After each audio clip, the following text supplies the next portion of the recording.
The Secret of Horner's Court by Alan Upward. I had by this time acquired quite a reputation in business circles as a buyer and investigator of houses reputed to be haunted. The transactions I made were usually very profitable, since, as the agents were unable to either let or sell the ghost-ridden property which they desired me to purchase, I was able to secure it on favourable terms. Miss Sargent, my lady secretary, who possessed the gift of clairvoyance, was of great assistance in probing mysteries connected with haunted mansions. Not long after the fortunate ending of the adventure at Halesbury Manor, I was approached by one of the leading firms of house agents in the West End, with reference to another haunted house. Horner's Court, as this place was called, had been on the books of the firm for many years, but they had been unable to find either a tenant or a purchaser for it, on account of its reputation. The partner who called on me described it as a well-built 18th-century house, situated in a northern county, on the outskirts of a famous forest. 2 dukes lived in the immediate neighbourhood, so that the house ought to have fetched almost a fancy price from one of that numerous class who appreciate high society. But, for some reason or other, no one seemed willing to take the place. I listened to all Mr. Rosevere had to say, and asked if he could tell me anything definite about the prejudice or superstition which affected the house. He shook his head. "I can tell you nothing. It was placed in our hands by the trustees of the estate. I don't even remember whether they are acting for a minor, or how the property stands. Nor who occupied the house last, I suppose. A widow, I believe, a woman of rank, Lady something or other. She gave it up on her marriage to a second husband. Perhaps it is haunted by the ghost of the first," Mr. Rosevere added jocularly. I smiled out of politeness, although I had ceased to look upon these subjects as matter for jest. A business discussion followed, and it ended by my securing an option to buy the property on such nominal terms that if I could rid it of its disagreeable character, I stood to make a very substantial sum indeed. As soon as the understanding was reached, I called in Miss Sargent and dictated its terms for her to type. Mr. Rosevere was evidently struck by her name. "May I venture to ask if this is the young lady who discovered the secret of the greenhouse?" he asked respectfully. I introduced him formally, not very well pleased with his presumption. Naturally, I did not wish the most valuable assistant in our office to be too friendly with a rival firm. "What a perfectly charming girl!" was his exclamation, as Miss Sargent quietly withdrew to make her transcript. "I quite envy you, my dear sir." "We find Miss Sargent competent and loyal to her employers, and we do not look beyond," I returned, intensely annoyed. Mr. Rosevere said nothing in reply, but he smiled in a way which I found it hard, as a businessman, to bear.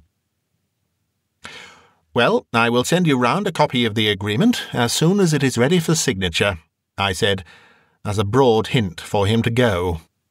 I was determined not to give him another chance of annoying my secretary. "I'm afraid you will not send it by Miss Sargent," he retorted, rather vulgarly and maliciously, as he put on his hat and departed. As I foresaw would be the case, Miss Sargent lost no time in applying for permission to aid me in investigating the mystery of Horner's Court. The happy issue of our last adventure of the kind made it difficult for me to raise any objection. I had come to see, moreover, that, however great the strain upon her in her clairvoyant state, her experiences seemed to have no after-effects of an injurious kind. Accordingly, I arranged with her that if, on arriving at the scene of action, I found that there was any suggestion of an occult influence at work, I would summon her at once. I went down 2 days later, the agreement with Rosevere and Grimston having been signed meanwhile, not without some further remarks by Mr. Rosevere, which it would be childish on my part to record. I arrived at a wayside station towards dusk on an autumn day, and was driven for miles along a misty road strewn with yellowing leaves, till I saw in front a great iron gate thrown back and rusting on its hinges. Through this opening the dog-cart drove, and brought me along an avenue of black and naked trees to a gaunt house that stood and frowned at its own reflection in a dreary, reed-grown pool. I caught my breath at the sight. I could not tell why, and when I had dismounted from the dog-cart, I stood on the weather-stained steps in front of the door, and felt a sense of reluctance at the thought of pulling the great iron bell-handle and passing under that forbidding doorway. With a shiver, I mounted the steps and rang. The door was opened by a man of a lowering, distrustful countenance, which told me at the first glance that it would not be his fault if a tenant were ever found for Horner's Court. It seemed to me that I should learn more from this man if I concealed the true character in which I came, and let him suppose that I was acting for another. Handing him my bag, I let him take me through a dark and dreary hall, lit only by a solitary candle, into a vast dining-room, almost equally dark and cheerless. Some logs had been heaped in the grate, and as we came in, a woman was putting a match to the small twigs underneath. She looked up at me with a nervous glance of dread, and in that look I read that she knew the secret of Horner's Court, and that she would never dare to tell it to me. Very few words passed between us, and those chiefly about supper. I bade the man show me my bedroom, and he took me up to a room on the floor above, a room whose windows looked directly on the dismal pool. "Is this the haunted room?" I asked, with an affectation of levity which I was very far from feeling. The man raised his head and stared at me. "No, sir, it ain't. That room's the other side of the house, and if you take my advice, you won't go near it, except by daylight." For that night, at all events, I was glad to accept his warning. At dinner, if the rough meal set before me could be so called, I was waited on by the forbidding retainer, whose manner checked all attempts to draw him into conversation. I could only glean that he had come to Horner's Court as a caretaker on the departure of Lady Maria Cruikshank, as the last tenant was named by him. No doubt the berth was an easy one, and he would resent having to make way for a new occupier. Inwardly, I made up my mind to dismiss him as soon as possible.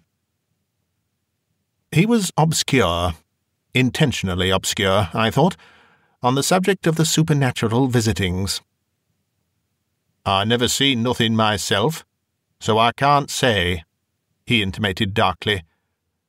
"But I seen the faces of them what has seen something, and that was enough for me." "And your wife? Has she seen anything?" I asked. "Don't you get speaking to Mrs. Stokes about it," he broke out abruptly. "She's half crazy already, and it wouldn't take much more to drive her clean off her head." I sipped my glass of port in silence. Stokes had brought up an old cobwebbed bottle from the cellar, where a few yet lingered from former times. I filled another glass and gave it to the man. "Drink that, and tell me what your wife has seen, if you don't want me to question her." Fixing suspicious eyes on me, he lifted the glass and slowly drained it to the last drop. She says as how she have seen a child." "A child?" "Aye. Leastways the spirit of one, I reckon she means. Happen you don't believe in they spirits, sir?" His curious eyes sought to read mine. I shook my head. Is there any tradition connected with this house? Any rumour of a crime or tragedy?" A sullen flush, I thought, rose on his countenance. It might have been the wine. "Crime? Did you say crime, sir? No, there ain't never been no crime committed in Honour's Court. Lady Maria Freer and her like aren't the sort what commits crimes, are they?" He spoke with a certain rude insolence, which somehow seemed put on deliberately. "Just now you called her Lady Crookshank," I said thoughtfully, casting my eyes down as though I disdained to question him. His secret fears came uppermost and got the better of his rudeness. "She married Colonel Crookshank when she left here," he said, fawning all at once. "How long was she here before that?" "I don't know." It was a lie, of course, and, like most of the lies told by ignorant cunning, a useless one. Ladies of high rank, and the style of this one showed that she could not be less than an earl's daughter, are easily traced. A night spent in the haunted house told me nothing more. Surely the shivering miasma of the stagnant pool beneath my window was the evil influence that wrought against the place. When I rose in the early morning and saw the wreaths of dank mist enfolding the walls like a white shroud, I asked myself if any other ghost were needed. So at breakfast I said aloud, and half unconsciously, "I will have the pool drained." The gloomy man overheard me, and a look of anger came into his eyes. No doubt he feared that his reign was near its end. "There's nowt wrong with the mere," he muttered. I looked him in the face. "I shall return here in 3 days' time. Send your wife to me. I have an order to give her." He looked at me as if he would have liked to disobey, but dared not, and shuffled out of the room. When the woman appeared, she was trembling, and her eyes were steadily turned to the ground. I rose to my feet. "Take me to the haunted room," I said briefly. I would not trust the husband with my intention. The woman, thus taken unprepared, shuddered but made no protest. She led the way upstairs to a remote wing overlooking a small garden. The room was rather sad in its neglect, but not depressing. On the walls I saw some coloured prints, such as are sold at Christmas time, with the illustrated papers. "Who used this room in Lady Maria's time?" I asked, stealing a glance at the distressed creature. "I don't know." It was the husband's answer, no doubt repeated by his order. "The house is haunted by a child's ghost. This looks as if it might have been a nursery," I prompted. The woman turned very pale, but made no motion. "Had she a child? And did he die here, in this room?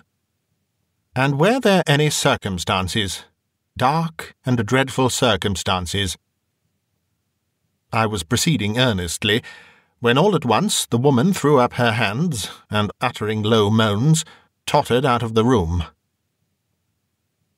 I passed her in the corridor, and stopped to whisper in her ear, for I knew not where her husband might lurk.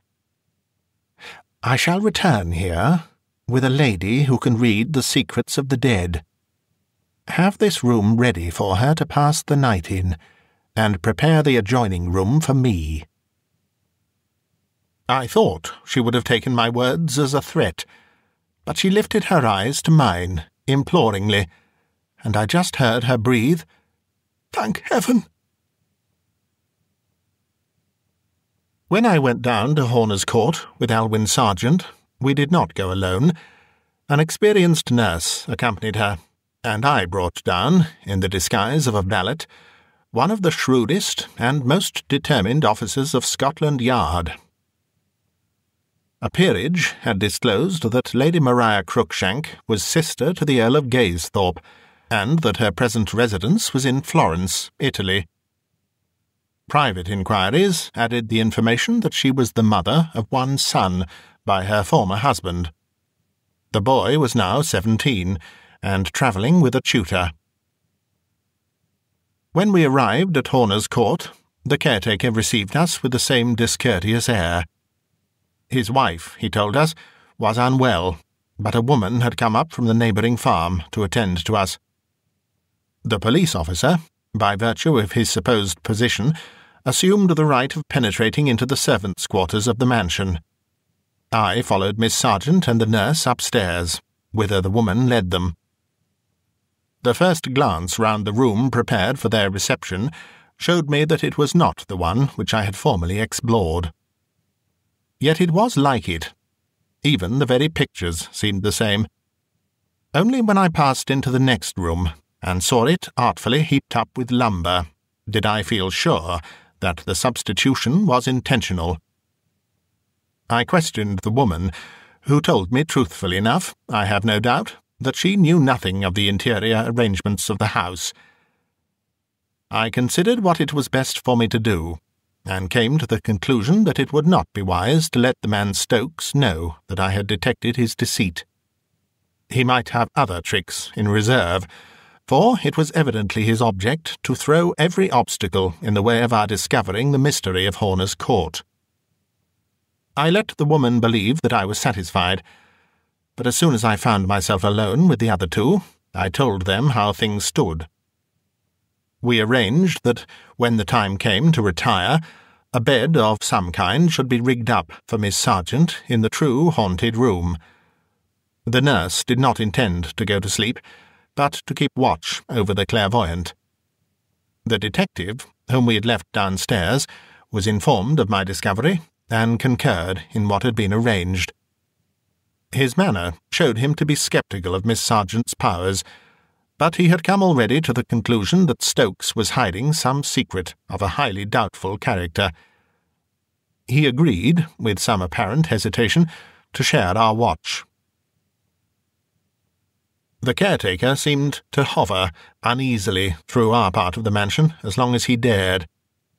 As we sat in the dining-room, we heard him locking and bolting the great hall door, with infinite precaution.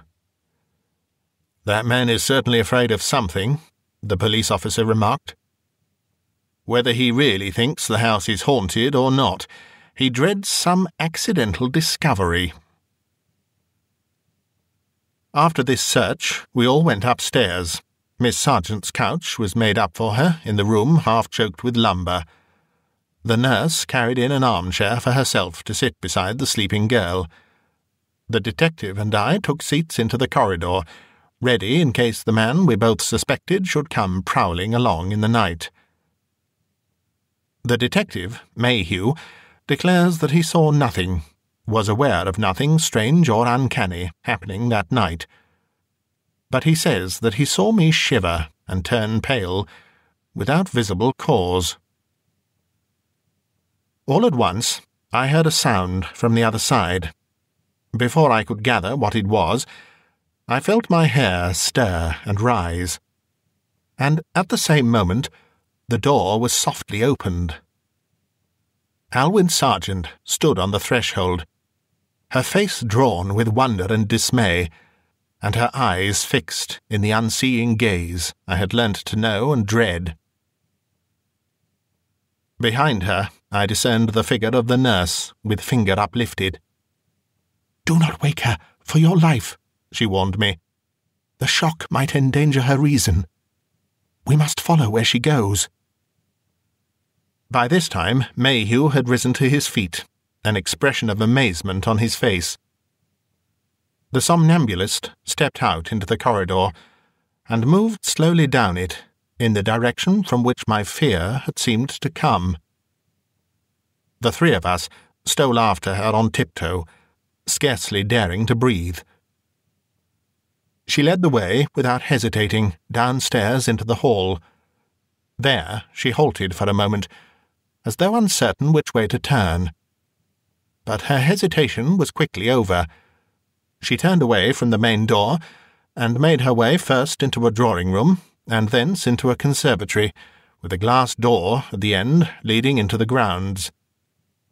There was barely enough light for us to follow her without stumbling against the furniture and the wooden shelves in the glass-house, but the sleeper moved on surely without a mistake. She reached the glass door some way in advance of us, and we heard her turn the handle. Then there was a low, desolate cry, and she shook fiercely at the unyielding door. Mayhew and I darted forward. The door was locked, and the key had been taken away. "This is some of that rascal's work," the detective muttered. "May I break the lock?"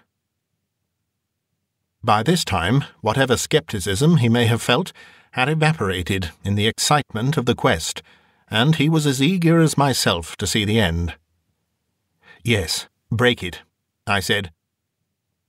He dashed his foot against the flimsy door, and it burst away from its fastenings.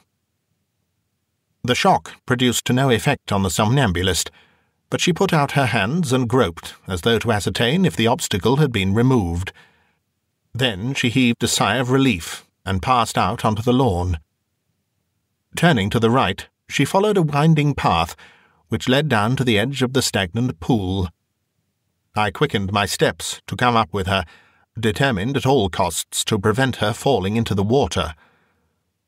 As if conscious of my intention, she hastened on, till her walk became a run. I sprang forward, and was just in time to throw my arms round her, as she reached the brink and threw out her hands in a gesture of supplication or despair.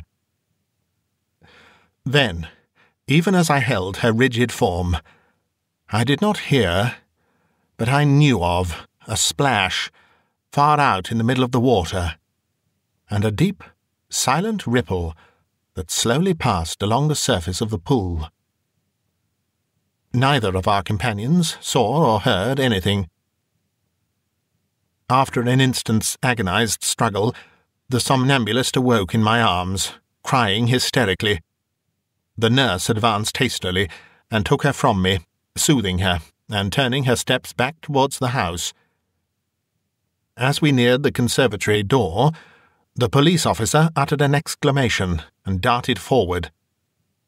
He told me afterwards he was certain he had seen the face of Stokes peering out with a look of no common fear. But the man was not to be found. "I will have the mere dragged the first thing tomorrow," I declared. I remembered now the aversion shown by Stokes at my former proposal to drain the dismal pool. The rest of the night passed off without incident, but in the morning the woman who had been waiting upon us came and made the surprising announcement that the caretaker was nowhere to be found. Both he and his wife had fled from the house, and from the neighbourhood, without a word of explanation, and neither of them has ever been heard of since. It was only possible to suppose that the man had been drawing a secret allowance so long as the mystery of Horner's Court remained undiscovered, and that what he had seen on this night had convinced him that the game was up, and that he would be safer out of the way. As soon as the necessary appliances could be obtained, the pool was dragged opposite the spot where the somnambulist had stood. Horrible to relate, the drag brought up the skeleton of a child of about 7 years of age. As soon as the detective Mayhew saw this tragic evidence, he made up his mind that a serious crime had been committed. The subsequent investigation was conducted by him, and I need only tell briefly its result. Inquiries in the neighbourhood brought out that Lady Maria Freer was the mother of a boy of 7 or 8 at the time of her engagement to Colonel Cruikshank. The colonel seemed to dislike the boy, and his mother, who was a heartless society woman, left him entirely to the care of servants, while she gave herself up to hunting and other amusements in the company of her future husband. On her second marriage, she had quitted Horner's Court for the honeymoon, not to return. The little boy did not appear at the wedding, and it was given out that he had been sent on, in the charge of a governess, to the place which his parents had chosen as their future residence. Armed with this information, the detective called on the trustees of the late Mr. Freer, whose heir the boy was. From them he learnt the important fact that under the provisions of the will, the whole income of the estate during the boy's minority was payable to the widow. On the boy's coming of age, or death during infancy, her income was reduced to the widow's third. Lady Maria was regularly receiving the full income from the trustees, who had not the faintest suspicion of anything being wrong. Mayhew, who felt pretty sure that the story of the lad of 17 and the travelling tutor was a myth, obtained a letter from the trustees to Lady Maria Cruikshank, calling for the immediate production of the heir, and went to Florence to deliver it in person. The wicked mother, thus taken unawares, showed more fear than remorse. She made a confession, which the detective was content to accept as probably near the truth. The boy had died in the room at Horner's Court, and if his death had not been wholly due to neglect, at least his life might have been prolonged by the care and devotion of a mother who really loved her child. Unwilling to lose the greater part of her income, to which she owed the prospect of a second husband, the heartless woman had concealed the state of her son's health from everyone but the two Stokes, and when the poor child died, she had paid Stokes to dispose of the body in the pool in front of the house. Her plan was to draw the income from the estate up to the last moment, and then send a certificate of her son's death from some foreign place where a doctor could easily be bribed. The trustees forbore to prosecute, but I am glad to say that they firmly refused to pay another penny to Colonel Cruikshank's wife, till the whole of the sum she had fraudulently obtained had been stopped out of her lawful dower, and when last heard of, the pair were living in abject poverty. Horner's Court has become the residence of the High Sheriff of Blankshire.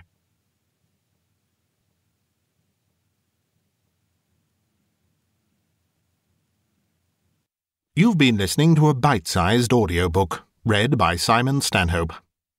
For more stories like this, please try the links below, and do click subscribe and hit the bell to hear about future uploads. You may also be interested in becoming a channel member. There are a few options available with various benefits. Click the Join button to find out more. This recording is copyright Bitesized Audio 2021. Thank you for listening.